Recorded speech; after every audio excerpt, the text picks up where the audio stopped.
Jika yang dikatakan ahlu bid'ah adalah mereka yang melakukan amalan bid'ah, apakah boleh juga menyebut umat Islam yang jarang sholat dengan sebutan ahlun nar? Soalnya saya jarang dengar diksi ahlun nar disematkan ketimbang ahlu bid'ah.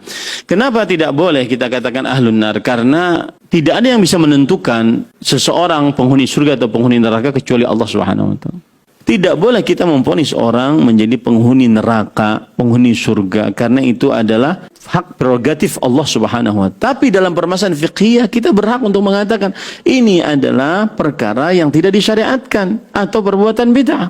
Ini adalah perkara yang disyariatkan. Boleh saja kita katakan seperti itu.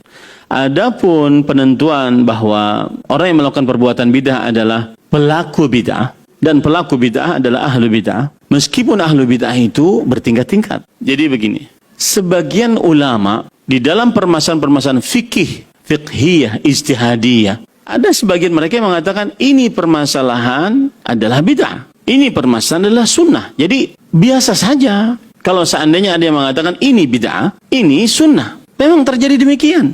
Apakah kemudian kita menentukan si fulan penghuni neraka? Enggak. Kita membicarakan sebuah amaliyah. Jadi terjadi permasalahan khilafiyah ijtihadiyah dalam permasalahan fikih ijtihadiyah biasa saja, bahkan sampai kepada vonis bid'ah dan tidak bid'ah. Contoh misalkan Imam Al-Albani rahimahullah dengan Imam Ibnu Baz rahimahullah mengatakan bahwa meletakkan tangan setelah ruku di dada adalah bid'ah. Kemudian Imam Ibnu Baz rahimahullah taala mengatakan tidak bid'ah, bahkan disunahkan.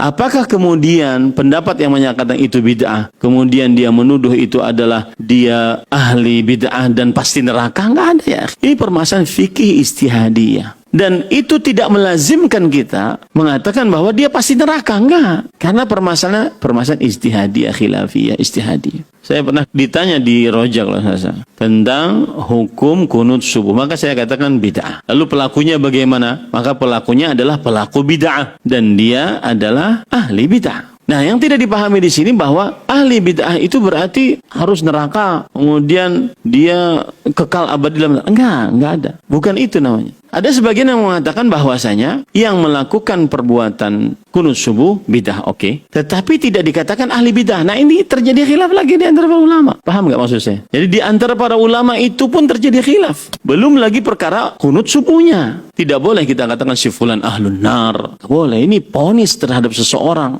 Karena yang berhak mengatakan seperti itu hanya Allah Subhanahu wa taala. Ada seorang mengatakan, demi Allah, Allah tidak akan mengampuni engkau. Maka kata Allah Subhanahu wa taala, siapa yang mendahului hukumku atasku? Enggak ada yang bisa menentukan si fulan neraka, si fulan surga, enggak ada. Bagaimana kita katakan dia neraka, kemudian kita sholat di belakangnya? Saya sering sholat di belakang orang-orang yang berkunut subuh, meskipun saya tidak mengikuti kunutnya, itu pun juga khilaf di antara para ulama.